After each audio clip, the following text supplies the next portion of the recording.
Hi, I'm Ben. I'm Jerry. You know, we may not have the money to go on TV for 30 seconds, but we sure do make some of the best ice cream you ever tasted. Available in 35 countries, Ben & Jerry's is a worldwide success. The brand is synonymous with funky flavors like Chunky Monkey or Cherry Garcia, as well as a groovy laid-back vibe. And their delicious pints of ice cream have been the cure to many breakups across the globe and the main ingredient in the tastiest milkshakes. And it all began with a quirky duo named Ben & Jerry. After numerous setbacks, the two best friends set out to love what they do, while making a difference too. Their story is anything but usual and goes to show that there's much more to running a business than making a profit. Curious to find out what their secret business ingredients are? Then make sure to keep watching. The story begins with Ben Cohen and Jerry Greenfield, two childhood friends who were born 4 days apart in 1951 in Brooklyn, New York.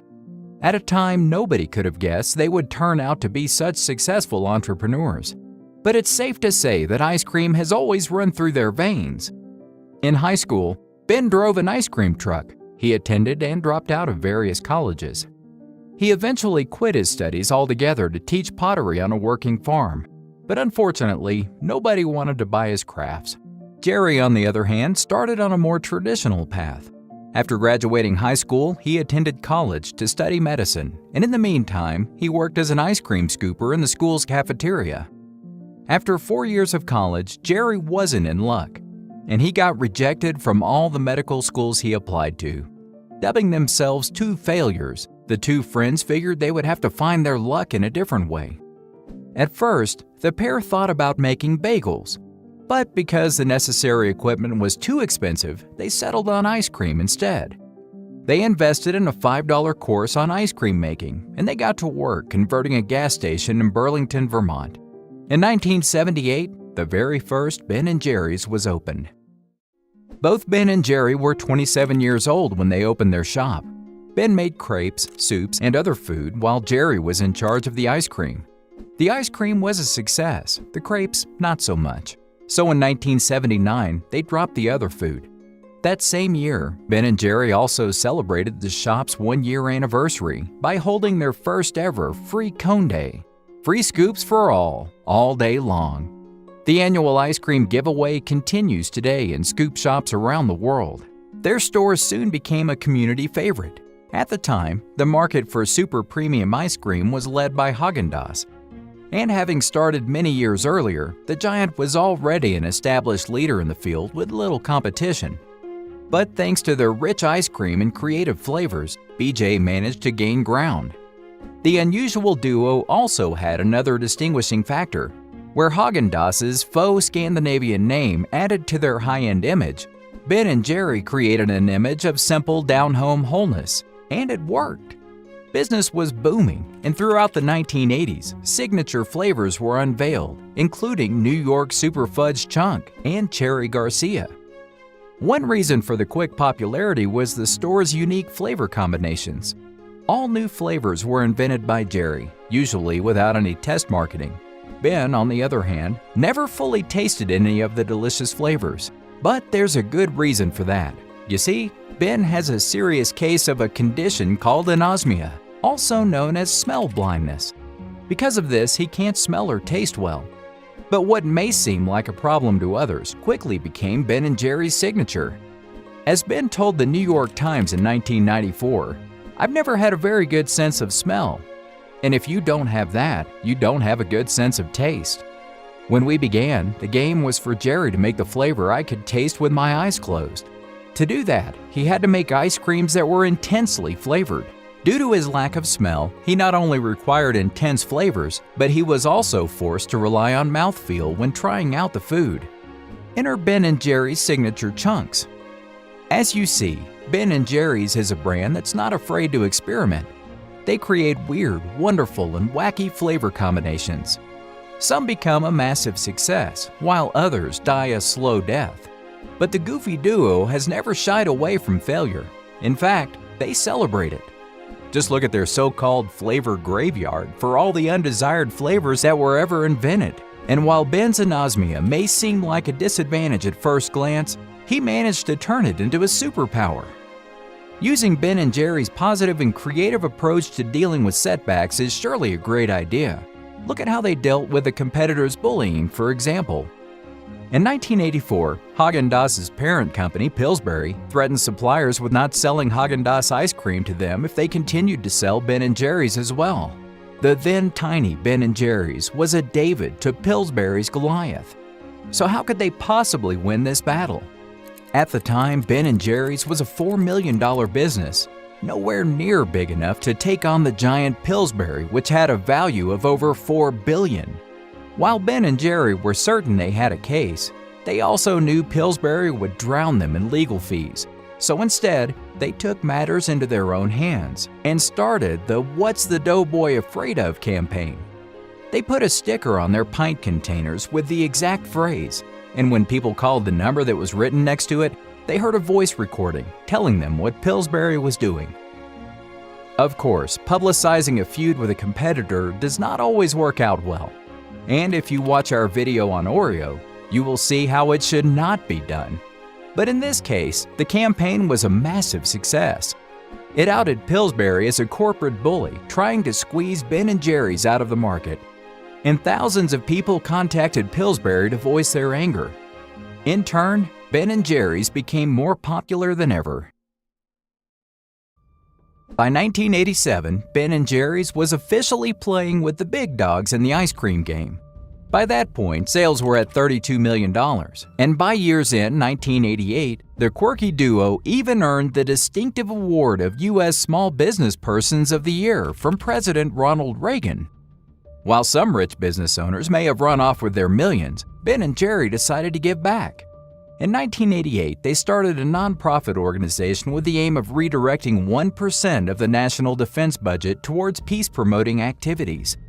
That was just the start of Ben & Jerry's foray into activism, but more on that later. Although the company was thriving, its path wasn't always as smooth as its ice cream blends. In the early to mid-1990s, Ben & Jerry's once stellar financial performance began to lag.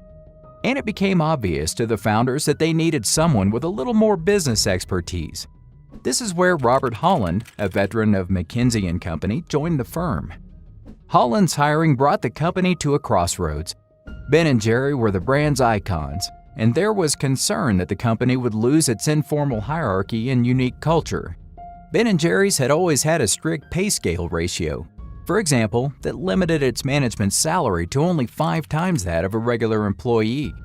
For many years, the president of BJ earned only $150,000 a year, but they had to break their wage policy when hiring Holland. Furthermore, Ben & Jerry's was going through a trying time in the marketplace. Although the company had made its name with wacky flavors and chunky mix-ins, the most popular ice cream flavor in America was, and still is, plain vanilla. And while the super premium ice cream market was growing, so was the competition. Furthermore, the company's alternative management style didn't always go over well with investors. And when stock plummeted from $34 to $17 in 1999, some investors argued that the company's social mission was a luxury it could no longer afford.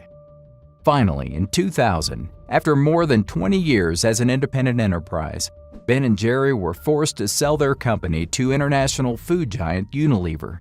The price?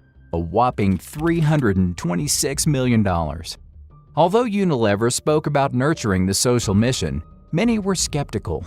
According to Ben & Jerry's security filings, the deal contained some provisions intended to maintain the corporation's social mission and integrity.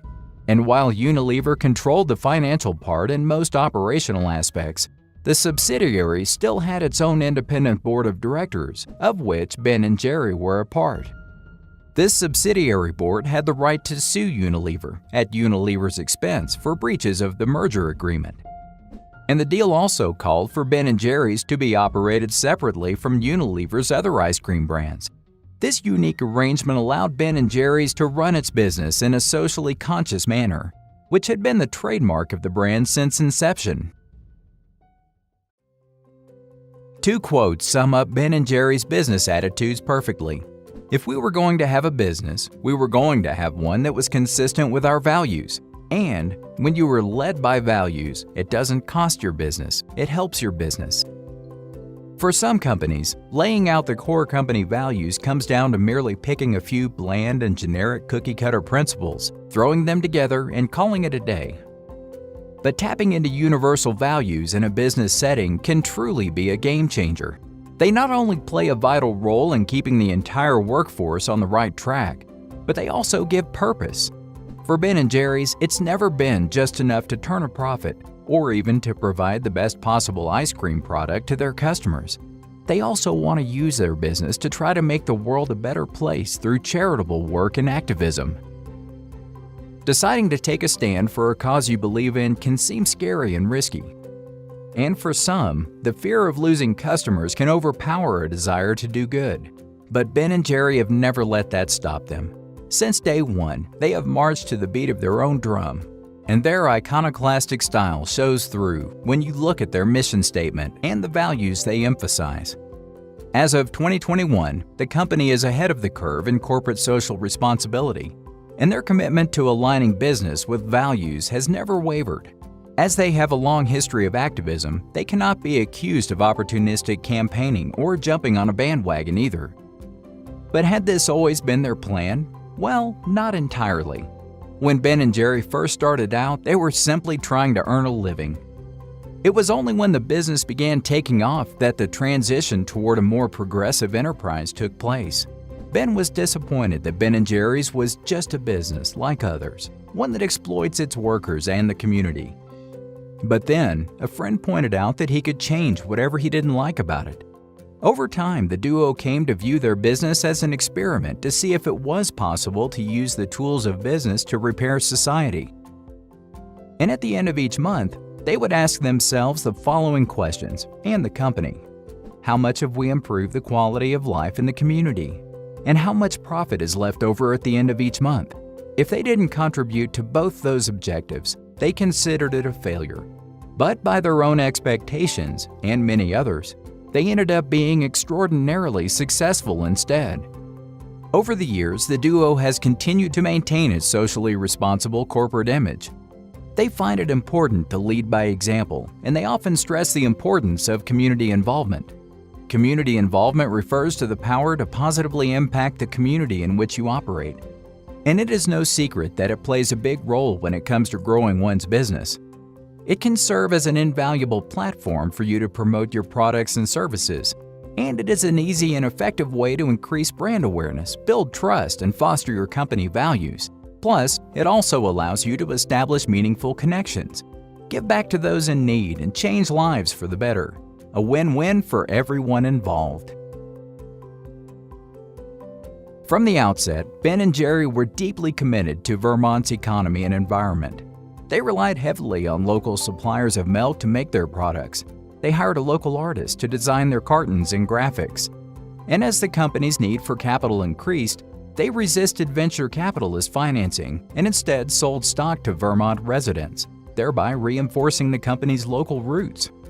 Through these acts, such as aligning their business with their values and serving their community, the duo not only built a long-lasting legacy that they can be proud of, but they also showed the world that business can be a source of progressive change. To them, giving back and doing good and making a profit and being financially successful are not mutually exclusive at all. And as Jerry once said, if you open up the mind, the opportunity to address both profits and social conditions are limitless.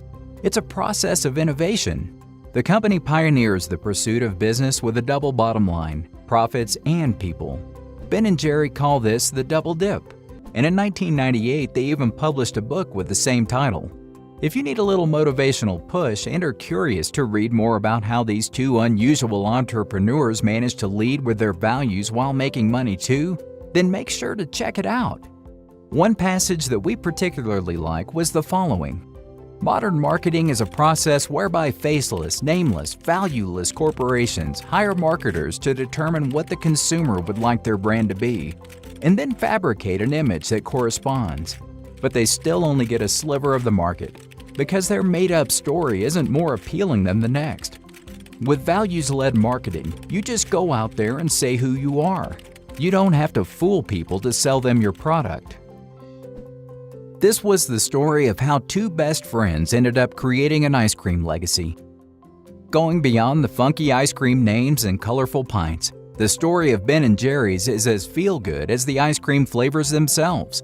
And they are the perfect example of a brand that incorporates its values into every aspect of the business, while having fun too.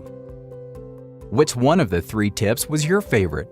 And had you already heard of value-led marketing before? Make sure to share it in the comments. I'm curious to hear your thoughts. If you enjoyed this story, then don't forget to check out our channel for more inspiring business videos.